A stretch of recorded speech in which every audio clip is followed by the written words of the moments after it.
Iwacu ntago twigeze tubashyingurana n'uyu munsi, niba barabariye ntago tubizi, ntago tuzi uko babagenje, kandi ni hariya babiciye.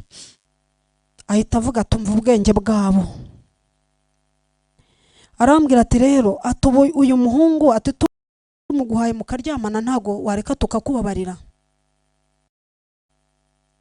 Amaze kubimbwira ndavuga nti byari byose ndatekereza nti umugambi bafite, mpita mubwira ni Imana isa naho ni Imana yampaye ayo magambo. Ndamubwira nti Bibiliya mfite irimo ngo ntugasambane, ntabwo naba ngiye gupfa ngo nkore n'icyaha. Vuze ngaho kugira ngo ndyamane n'umuhutu naryamira inkota.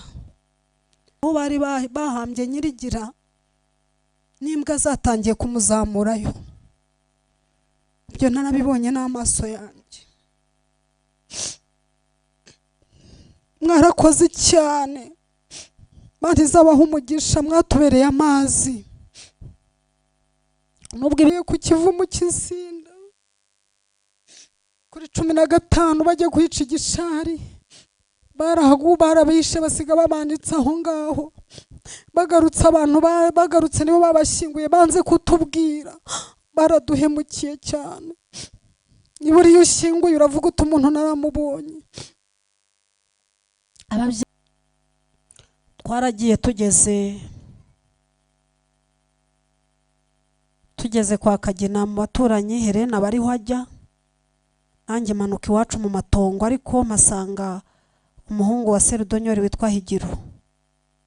Mubaza uko bihagaze aho ku Munini, ndamubwira nti wamperekeje. Numvaga mfashe umwanzuro wo kugenda n'ubundi, nkumva sinzasubira mu gihuru kuva bakimvumbuyemo. Nariyemeje kugenda, nkavuga nti aho nzagwa naho, ariko numva niyemeje kuzagenda. Ndagenda ngeze uwo mwana aramperekeza, ndagenda ngeze aho n'ubwa mbere nari ntaye amarira, ubundi nari narakomeye, ariko mpageze nsanze uko byari bihagaze, nsanze harabaye umuyonga, nsanze umutima uhita unyibutsa abantu bari bahari uko bangana, unyibutsa abana, unyibutsa ibintu byinshi cyane. Mpasanga urugo rumwe n'ubu rurahari, rw'umugabo witwa Mutsinzi. Ariko iwacu kubera ko hari mu kagari, nsanga habaye umuyonga, umutima uhita unyibutsa abana, unyibutsa ababyeyi, unyibutsa byinshi, ariko mbona nta n'umwe ninjye uhisanze muri ayo matongo. Ndangije uwo Mutsinzi araza, umugore we yitwaga Mukantabana, ambonye azarira atayiwe ati dore Nyiraneza aragarutse. Mutsinzi araza, ndamubaza ntibihagaze bite, numvaga hari abantu bo mu muryango wabo ntinye cyane. Ndamubaza ntubona ni hasi ntambona ntanyica. Yihagararaho arambwira ati ntabwo akwica. Ndakomeza ndamanuka, niyemeza ko njya kwa sekuru kwa Buzoyo. Hari umukobwa w'inshuti yanjye, abantu benshi bari babizi ko turi inshuti, byari inshuti yanjye n'ubu ni inshuti yanjye. Twari twarabaye inshuti ari umwana twiga primaire, ubwo bushuti turabukomeza. Abamubonaga bari bazi yuko tuva indimwe yitwa Byukusenge. Ndamanuka njye iwabo, niyemeza kujya iwabo. Ndagenda ngezeyo, mpura na Kalisa, ndakomeza ngezeyo. Nkimuvugisha kimbona nawe abavugisha induru, ararize ati bari barambwiye ko waguye ku mashuri, ati none uracyariho ntindiho. Ngezeyo rero mbona hahise hasohoka murumuna wanjye uyu nguyu.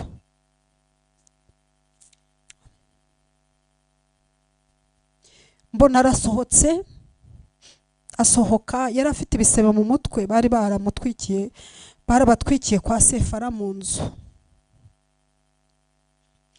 Ariko arasohoka yambaye agakanzu ka kotoni, haza yiruka mpamagara ati barambwiye ngo mana mama aracyariho.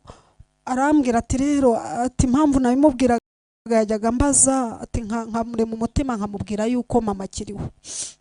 Umwana ndagenda bamusanze hari kuwa gatandatu arambwira ati kuramo iyo myenda ukarabe nkumesere. Urumva nari naravuye mu rugo ku itariki 11 nari ngejeje kuri 16 nkizerera kuri uyu musozi wa Kabare aramisera. Nyagera nimugoroba rero haza abantu benshi bakaza kureba ko mpari,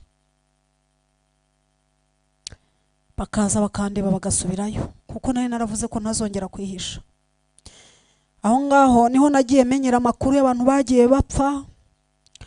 Aho ngaho micaye ndabyibuka ku muryango iwabo ntereye amaso ahantu hari ikijyambere y'Ikabare, inzu y'aborozi bishyiraga hamwe b'Ikabare.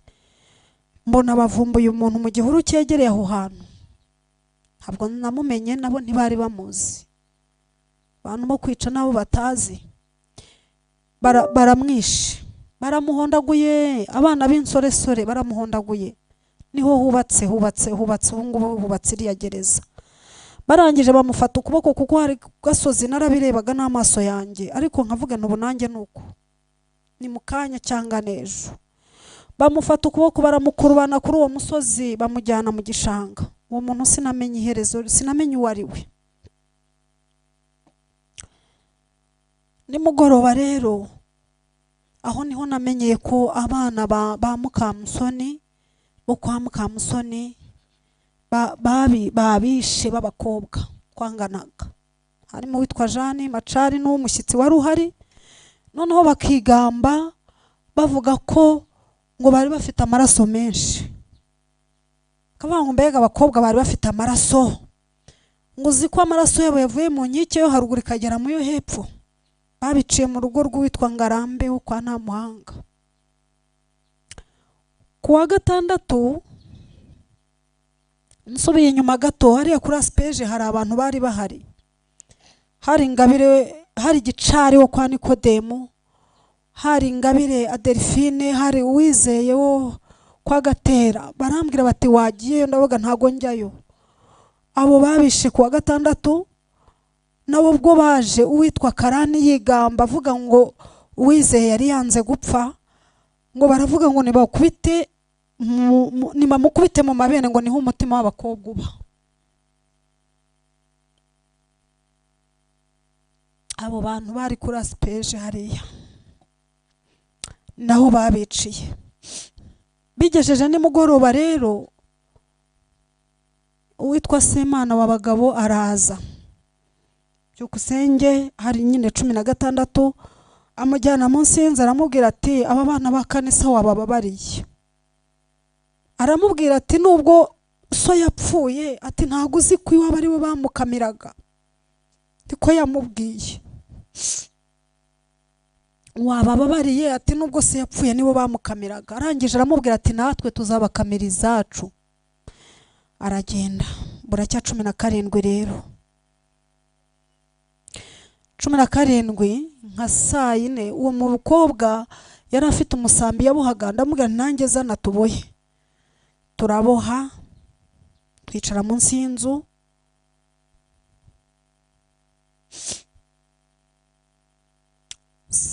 Nko mu saa 4 kubera ko iyo nasohokaga iyo Bibiliya narayijyanaga naho naryamaga na hehe, na murumuna wanjye naramubwiye ko atazongera gusubira mu nzu.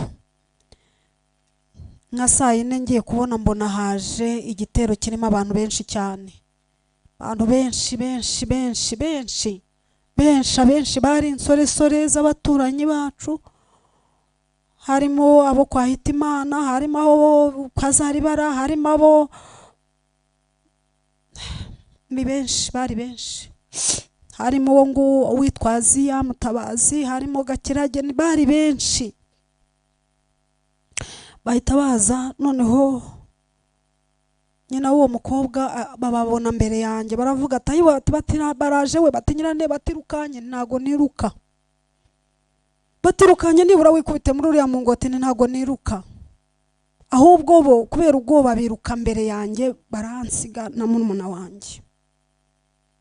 Baraza barambwira bati ko tugushaka. Ndababwira nti rero mwambabariye nkisengera isengesho rya nyuma.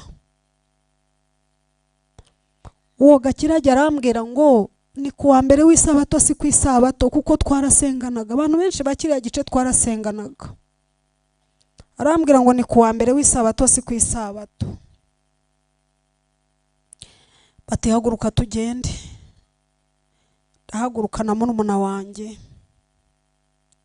Tugeze imbere gato wa mukobwa aza yirukanka. Aje yiruka arambwira ati jewe we aturagiye, ati baragutwaye tugiye gupfa. Arankurikira, ndamubwira rero numvaga narabaye nk'ikinya, ayo magambo yose niko nayababwiraga, amarira naherukaga kuyata iwacu ku matongo. Ndamubwira nti reka nkubwire, ngiye gupfa ntacyo nzize, ngiye kuzira uko Imana yandemye. Ndamubwira ni none ukorera ijuru jyewe nzaribona, ukorera ijuru ntituzarihuriramo, nturabeho. Ashatse gusa nunkurikira witwa Gakirage amuti kuri inkoni, aramubwira ati subirayo. Turagenda rero, turagenda na murumuna wanjye, twigiye imbere ho yo kwa Buzoyo, ahantu hagati y'urugabano rw'isambu yabo no kwa Nyakana. Ibyo mvuga mba numva mbireba cyane, nta n'icyanyisoba na gitoya. Tuhageze rwa ruziga rw'abana abantu bose baratugose. Barambwira bati rero Nyiraneza, kuko bose bari abaturanyi banzi, bamwe twariganye, bose barabaturanye. Barambwira bati uwitwa Ziya arambwira ati ubu ngubu tubonye icyo tukagukiza tukabukubabarira ntiwaduhemba. Ndababwira nti jewe ntacyo nabona mbahemba, ariko Imana yo mu ijuru yabahemba. Ahita avuga atumva ubwenge bwabo. Arambwira ati rero atubo uyu muhungu ati tumuguhaye mukaryamana ntago wareka tukakubabarira. Amaze kubimbwira ndavuga nti ibyo ari byose ndatekereza nti umugambi bafite. Mpita mubwira ni Imana isa naho ni Imana yamaye ayo magambo. Ndamubwira nti Bibiliya mfite irimo ngo ntugasambane, ntabwo naba ngiye gupfa ngo nkore n'icyaha.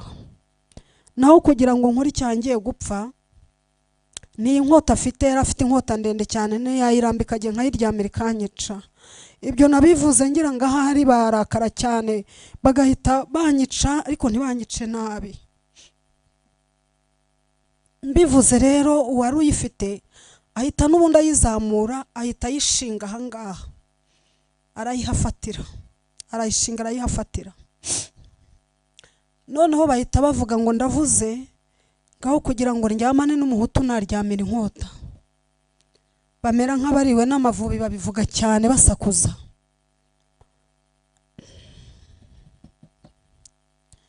Rwa rusaku urwo ngurwo basakuje, agiye kumva numva umuntu aravuze ngo Aziya, ngo abo bantu nimubazane hano.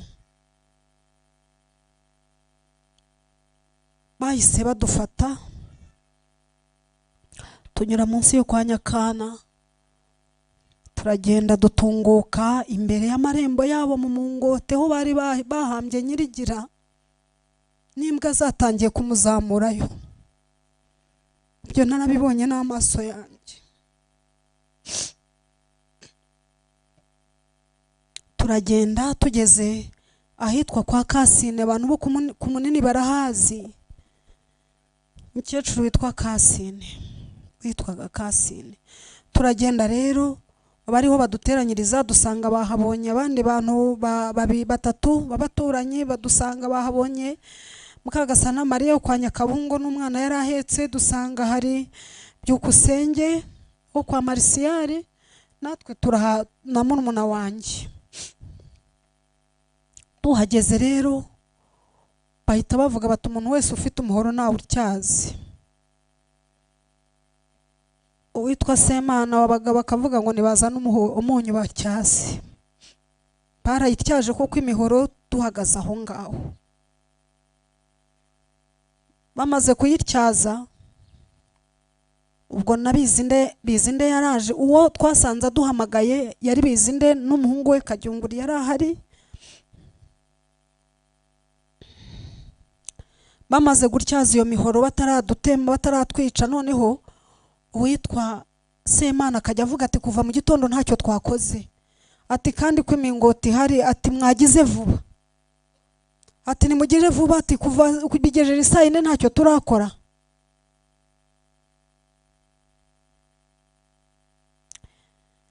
Azi ati ahubwo nimureke tubashyire abasirikare bari bo babica, ndetse abateye ntabwo nk'utujyanye.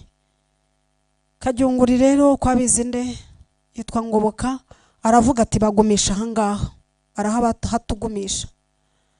Ariko Bizinde aravuga ati ni mubashorere, ati mubajyane mubarenze ku rutare hari, ati mubareke bicwe nabi Nsinda.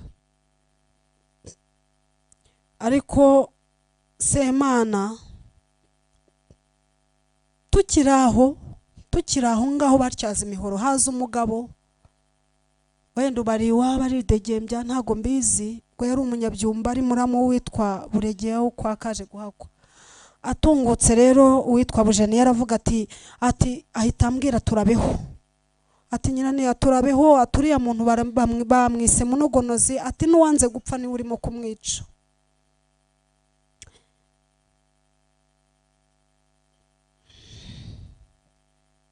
Amaze kubimbwira uwo mugabo araza ajya ku ruhande we na Semana, mu gihe bari bavuze ngo nitugende niwe wongoreranye na Semana uwo nguwo. Turagenda rero baradushorera, turagenda tugeze nanone kuri ya Kijyambere, turahahagarara bagisiganira bati tubashyire tubigenze dute. Uwitwa mugenzi wa wundi wa Njombye inkota aravuga ati jyewe Nyiraneza ni mumpena mutwara. Bizinde yari afite ikintu cy'igikoni akimukubita gatatu, aramubwira turamugenda urajyana umujyanaye. Ubwo bafata umwanzuro wo kutwohereza Nsinda. Turagenda tugera ku rutare hamwe abantu bakunda gusengera. Tuhageze ubwo abamwe twabasize aho ngaho kuri iri koperative aho, hanyuma duherekezwa n'uwitwa Karisa wo kwa Mukarutesi na wa wundi bita Munogonozi. Baba ari bo baduherekeza, abandi bose barasigara. Baravuga bati tugiye kubaherekeza ibi bihuru tubibarenze mwicwe nabi Nsinda. Tugeze twambutse hari urutare rwa Kabare hari n'urwa Nsinda, turagenda tugeze ku rwa Nsinda hari utuyira tubiri, kamwe kazamukaga kagatunguka kwa Didasi wabo wa Kristina, kandi kakanyura kagatunguka hitwa kwa Bugabo. Batunyuza muri ako ko kwa Bugabo, turagenda tugeze hagati witwa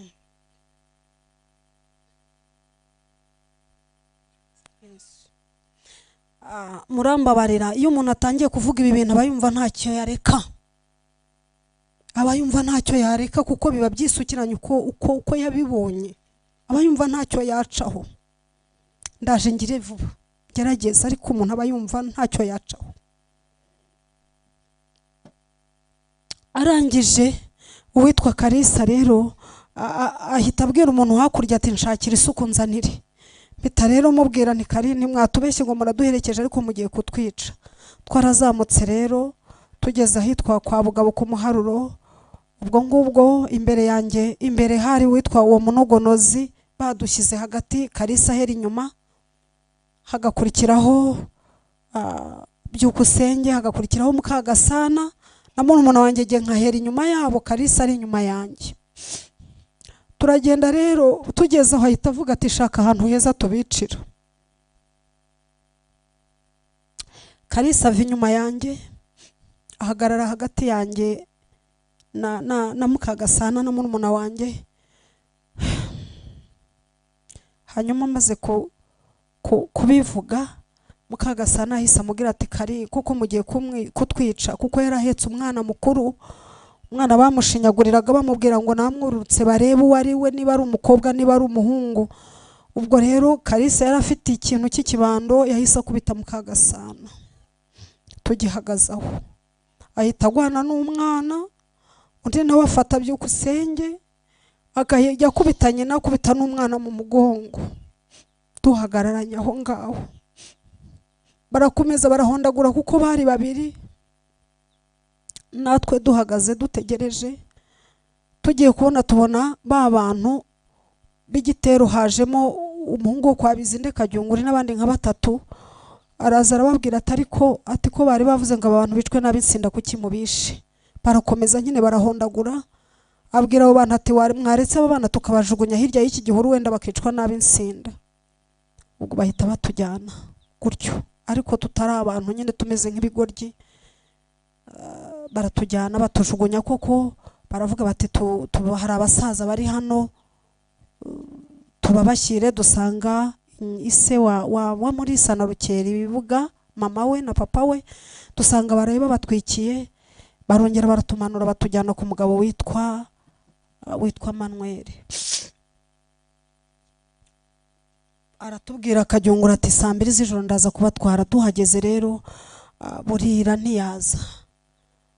Bigejeje saa 9 baravuga bati nimugende kuko wavuze ko abatwara ntiyaje. Tujya mu Masaka, uyu yararwaye inkorora cyane kandi ari ku nzira, ari n'ahantu tutazi insinda. Atangiye gukorora ntangira kumupfuka umunwa, ndamubwira ntivamo tugende. Turagenda, ariko hagati aho twari twabonye Rukeramihigo, dutemba tujya ahitwa mu Rubumba. Tugezeyo hari akagabo kitwaga Buregeya, tujya gukomangayo dusanga harafunze. Dusanze harafunze, Rukeramihigo akomeza mu Rubumba aho ngaho, hari hagati ya Murabuturo na Kabara hani na Nsinda gutyo. Agarutse aragaruka, arakomeza turagaruka. Nanyije fata umwanzuro mbwira murumuna wanjye ngo hari ku itariki 18 kuwa mbere. Nabwira nti hoshe tugende, aho tugera tugapfa naho ngaho. Turagenda dutambika umuhanda ujya kwa Via, nubwo niho twari tugeze Nsinda. Tuhageze rero turagenda, baratubwira batari ko hari abasirikare ntago muharenga. Turakomeza kwa Via. Uwo mugabo wo muri urwo rugo aravuga ati reka njye kwizanira amata. Turagenda, tuhageze dusanga hari ababaga, hari abakama, byose bivanze. Turamanuka hitwa Gatare, abantu barahazi. Tuhageze dusanga abantu bavoma, baravuga bati murajya he? Turajya hakurya hariya. Bati wowe warutwazani? Yego. Buracya intera hamwe zaho ziraza, kubera ko ntabwo nihishaga. Basanga ndi mu rugo, basanga ndimo ndakuka. Baravuga bati uyu mukobwa w'umuyumbuso gutya, bati turamutwara. Umwe ati ndamutwara, undi ati ndamutwara. Bati mukobwa ati turagutwara, nta mugabo nshaka. Bati turakugandagura. Ubwo baragiye mukanya. Wari niba ari perezida wabo, nabonaga yambaye imyenda ya gisirivere ya kera ya orange n'amagerenade. Aravuga ati je ntacyo nsubizaho, ndamutwara. Aragenda aragaruka. Agarutse ati ibyo twavuganye nta mugabo nshaka. Arangije arasubirayo ati ndagaruka ngutwara. Twaza arambwira turi muntu n'umusazi, ati n'ubusanzwe abantu baramutinya, ati n'ubundi ubwo yabivuze aragutwara. Ati none reka hari abakobwa b'inshuti bamungana, ngende mbabwire bahe bakubitse, hanyuma naza ndamubwira ko abantu bikabaruka. Arambwira ati ntacyo mukibaye. Iryo jambo ryari ryiza cyane. Hanyuma ubwo aho ngaho nahasanze Munyaneza, nawe Rutwaza muhishe. Nyuma na Gatera arahansanga na papa wabo. Turahaba, inkotanyi zaje ariho turi, tuhamara icyumweru tutazi ko abantu bagikayonza. Tuza kubimenya, tugikayonza, tunyurizo mu Rubumba aho tugikayonza. Tubayeho. Aho niho nabonye abavandimwe bagiye basigara. Mbonamo musaza wanjye Rutwaza, mbonamo Kamanzi, abagiye basigara nyine. tubayeho. Hanyuma rero ndimo gucutsa ubuhamya bwanjye, mwihangane ko narambiranye. Ndashaka gushimira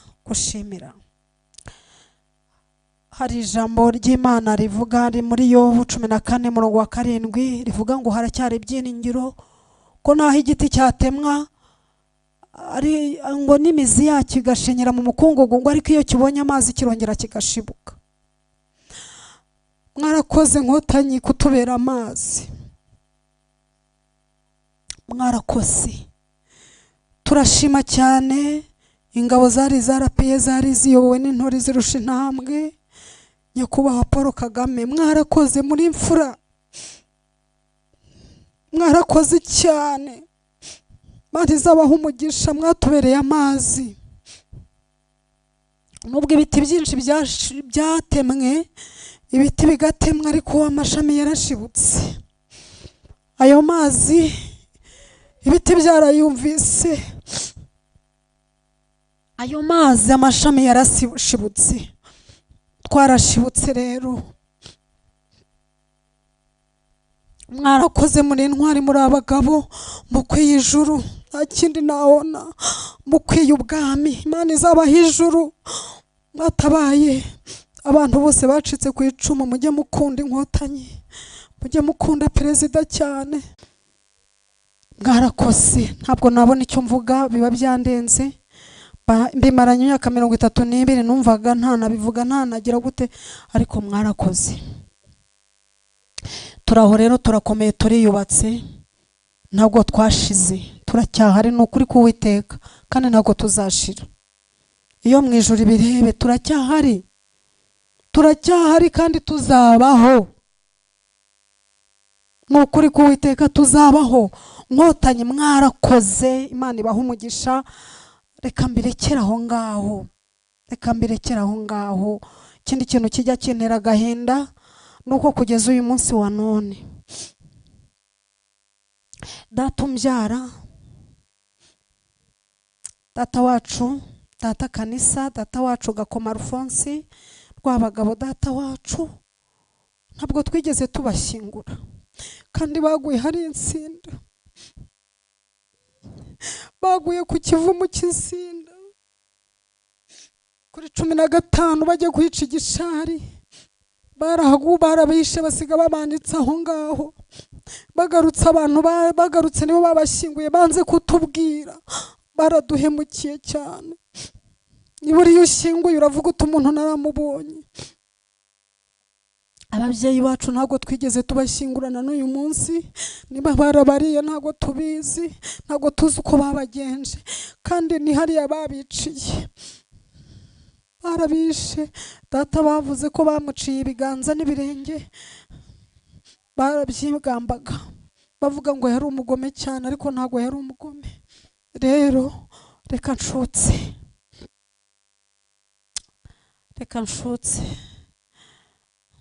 nimureke dukomere. Twabonye leta nziza, n'ukuri igihugu cyacu ni cyiza, twabonye amahoro, abantu barabanye, abantu barasangira, ndi umunyarwanda niyo tushyize imbere. Ariko umuntu wazanye muri ubu bwoko mu gihugu, Imana izamwiture, Imana izamuhembe. Mwarakoze rero, turiyubatse, tumeze neza, ubuyobozi bwacu burubakitse, bumeze neza, ntacyo tubuze, ntacyo tubuze. Kandi ubuyobozi bwacu ni imfura cyane, ntibarobanura ku butoni. Iyo baza kurobanura, ariko ntabwo barobanura ku butoni, ahubwo twese turi abanyarwanda. Nshima Imana ko dufite igihugu cyacu. Ndababwira